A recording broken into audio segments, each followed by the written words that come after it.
Olá pessoal, tudo em paz? Bom, hoje nós vamos falar sobre Epicuro e o epicurismo, especialmente no tocante no tema da ética, tá certo?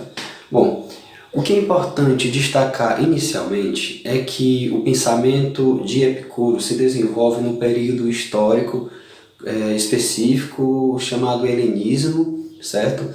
Que é um período que acontece logo depois da queda da Grécia sob o Império de Alexandre o Grande. Na verdade, o pai dele, né, que consegue vencer e dominar a Grécia, depois Alexandre o Grande vai assumir. Bom, o que é importante destacar, além dessa questão da guerra, que faz com que Atenas e toda a Grécia se submeta ao Império de Alexandre, é que configura-se toda uma nova perspectiva política e que tem implicações na forma de entender e com que os gregos precisam entender a vida a partir daquele momento.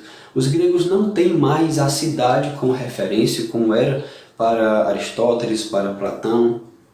Eles não tinham mais aquela centralidade da cidade como a base de toda a constituição da organização política e ética, e eles precisavam reconfigurar, precisavam de um outro modelo, de uma outra perspectiva para construir a sua vida e construir um caminho para a felicidade, certo? São outros rumos para a filosofia.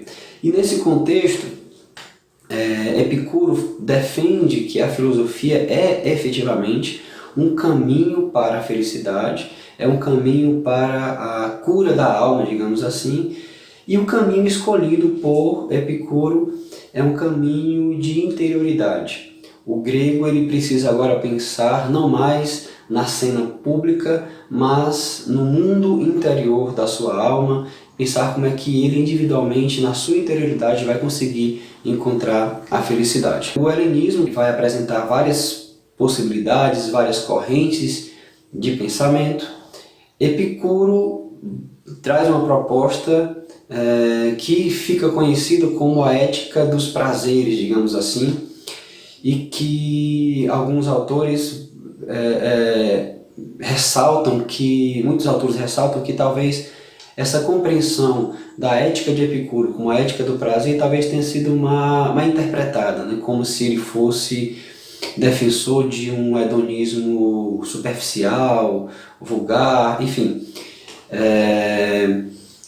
Eu peguei especificamente um artigo do professor Juvenal Savian Filho, chamado Ética de Epicuro, a Ética do Prazer e a Ética da Prudência, se não me engano é esse o título do artigo. Depois eu vou colocar aqui para vocês conferirem, vou colocar o link na descrição do vídeo também. Essa minha fala é bastante baseada no artigo do professor Juvenal Savian, certo? Já vou dando o crédito. E eu achei interessante essa observação do professor Juvenal, porque ele mostra explícito a partir do título do texto que Epicuro não estava querendo propor algo completamente um hedonismo barato, um hedonismo simples e superficial, tá bom? Bom, então vamos partir das questões basilares que Epicuro estava tentando defender. Primeiro é importante lembrar que Epicuro ele parte de uma visão materialista do mundo, uma visão naturalista do mundo. Para ele, ele faz uma crítica a Aristóteles e Platão, né? A ideia de que existiria uma realidade imaterial, racional para além da materialidade. Então, o mundo para Epicuro é um mundo sensível, um mundo material, e é a partir disso que nós precisamos desenvolver a nossa vida e construir a nossa vida, tá bom? Bom, então a partir dessa perspectiva naturalista, dessa perspectiva materialista, nós destacamos 3 princípios que vão ser basilares para a ética de Epicuro. O primeiro princípio seria uma correta consideração a respeito dos deuses, certo? Uma correta consideração a respeito da morte e uma correta consideração a respeito dos desejos. é preciso repensar o nosso modo de entender os deuses, o nosso modo de entender a morte e o nosso modo de entender os desejos, para que nós possamos ter uma vida feliz. Esses pontos ele vai trabalhar, Epicuro vai trabalhar numa carta curta que ficou chamada como Carta a Meneceu, em que vai falar sobre o tema da liberdade. Essa carta ela foi publicada no Brasil, eu lembro agora bem da edição da Unesp, tá bom? Não me lembro agora se, por exemplo, talvez tenha naquela coleção Os Pensadores, mas com certeza vocês vão encontrar na edição da Unesp. E a partir daí nós podemos destacar alguns princípios básicos relacionados àquelas 3 ideias basilares que eu destaquei agora há pouco, tá bom? Então ele vai na carta fazer um convite à filosofia, digamos assim, algumas considerações sobre a filosofia. Nessa carta ele também vai fazer considerações sobre os deuses, consideração sobre a morte, a consideração sobre os desejos, sobre a importância de pensar bem os prazeres para uma vida feliz, e depois ele faz uma conclusão, um fechamento da carta. Bom, no primeiro ponto, que é a respeito desse convite, dessa consideração sobre a filosofia, resgata um pouco daquilo que eu tinha falado no início do vídeo, essa questão de que a filosofia é entendida em Epicuro como uma cura da alma, como um caminho de felicidade, e é uma característica de Epicuro. O pensamento dele não é simplesmente uma teoria, é verdadeiramente um modo de vida. Ele busca propor algo que transforme a vida das pessoas num caminho para a felicidade, e ele entende que a filosofia é esse caminho que vai conduzir as pessoas para a felicidade, certo? Então ele fala que nunca é tarde demais para iniciar a filosofia, nunca é tarde para buscar esse caminho que vai nos conduzir à felicidade, tá bom? E aí, passando para o segundo ponto, nós entramos mais detalhadamente no aspecto da ética de Epicuro. Ele vai falar sobre a consideração a respeito dos deuses. Por quê? Nesse ponto, alguns poderiam dizer que Epicuro estava dizendo que os deuses não existem, criticando os deuses em si, mas não era isso. Epicuro não dizia que os deuses não existiam. Na verdade, ele fala muito claro que para ele os deuses existem, a divindade existe. Ele entende que o mundo não se explica sem a existência dos deuses. O que para ele não existe é os deuses do modo como a religião popular expressa, certo? Porque normalmente o modo com que as pessoas entendiam os deuses na época dele, para Epicuro, levava as pessoas à infelicidade, certo? De esperar, digamos, uma bênção de Deus ou o temor pelo castigo de Deus. E dentro dessa perspectiva, para ele, se os deuses tivessem relação com os homens, fizessem parte desse mundo material, eles não seriam mais deuses. Então, eles não existiriam mais, não seriam mais aqueles que a gente queria se relacionar, certo? Os deuses, para Epicuro, não têm qualquer relação com os homens. Eles existem e se entretêm entre os seus pares, mas eles não têm qualquer relação conosco. Portanto, eu não tenho que temer os deuses ou esperar e me frustrar por não escutar o que Deus tem a dizer, digamos assim, por não receber uma bênção, por não receber um favor de Deus, né? Para usar talvez uma expressão mais antiga. Nem esperar favores, nem esperar condenações, nem esperar castigos, nem esperar malefícios ou bondades que os deuses possam fazer a nós. Isso é fundamental, vai dizer Epicuro, para que nós possamos ser felizes. Então, uma consideração primeira é a consideração a respeito dos deuses. Outra consideração importante para Epicuro é a respeito da morte. Rapidamente, de modo sintético, ele vai dizer: ora, nós não deveríamos nos assustar ou temer a morte, ou nem mesmo desejar a morte como fonte de felicidade, né, que poderia ter o extremo, aquele que teme demais a morte ou aquele que deseja demais a morte, achando que a felicidade está para depois da morte. Bom, eu não devo me preocupar com a morte, vai dizer Epicuro. Por quê?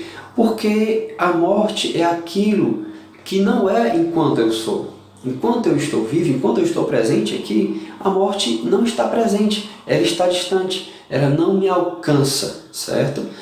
Por outro lado, quando a morte é presente, eu também já não estou mais presente. Então, no final das contas, a morte nunca nos alcança, digamos assim, porque ou não estamos presentes, ou ela não está mais presente. Então, se ela passa a existir, nós não temos nada mais a sentir, nós não temos nada mais a sofrer, porque nós já não somos. Por outro lado, porque ela já não é, sendo nós existentes, nós não temos o que temer, porque ela não tem como fazer mal a nós, tá bom?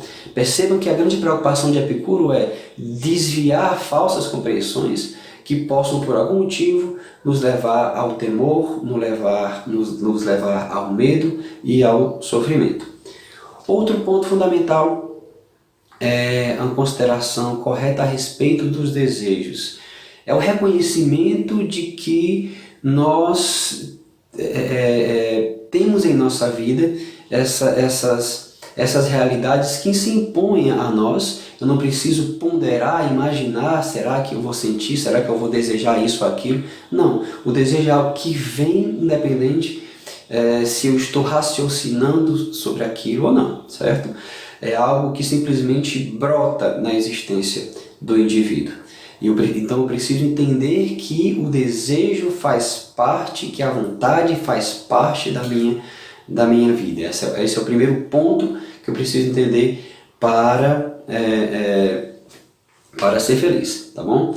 E agora eu preciso também direcionar, e aí chega um outro ponto, que é pensar uma consideração correta sobre o prazer e para uma vida feliz, que é como me direcionar para esse desejo de modo que ele possa realmente me fazer feliz, que ele possa me conduzir para uma vida feliz. Bom, eu não vou entrar aqui em detalhes, mas existe toda uma classificação, uma divisão dos prazeres em Epicuro, mas a primeira coisa que a gente tem que destacar é que para Epicuro nós temos que ter, claro que de um lado nós temos a dor que nós queremos evitar, do outro lado nós temos o prazer ou a satisfação que nós queremos que aconteça na nossa vida, certo? Quanto mais a falta de algo me aflige, mais eu tenho dor. Quanto mais eu me satisfaço com aquilo que eu desejo, mas eu me realizo, digamos assim. Mas para Epicuro, o que vai realizar o ser humano plenamente é aquilo que me satisfaz referente à saúde do meu corpo e à minha paz interior.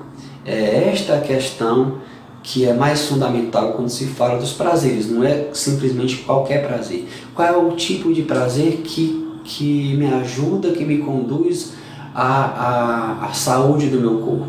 Eu não tenho uma dor física angustiante. Quais são esses prazeres que me ajudam a ter digamos, a paz do meu corpo? E quais são os prazeres que me ajudam a ter paz interiormente, falando da paz, alguns falam paz do espírito ou paz na alma. Essas são as duas questões que precisam ser ponderadas. Daí a ética de Epicuro poder ser entendida também como uma ética da prudência, não apenas uma ética do prazer, tá certo? Bom, então ele conclui a carta exortando que se busque esse princípio. Quem buscar seguir esses princípios será como deuses, digamos assim, né? Ter uma vida mais satisfeita, tá bom? E poderá se caminhar para a felicidade. Bom, essas são as linhas principais da ética de Epicuro, como nós vimos. Uma ética que não é simplesmente do prazer, de qualquer prazer. Outras questões importantes para se falar da felicidade poderiam ser acrescentadas. Isso pode ser tema para um outro vídeo, como por exemplo o valor da amizade, que Epicuro destaca, tá certo? Mas por enquanto eu quis me ater a estas questões que estão mais ligadas à carta a Meneceu, a carta em que ele fala especificamente da felicidade. Em outro momento a gente pode se encontrar e aprofundar mais essas questões. E é isso, pessoal. Obrigado e até uma próxima. Valeu!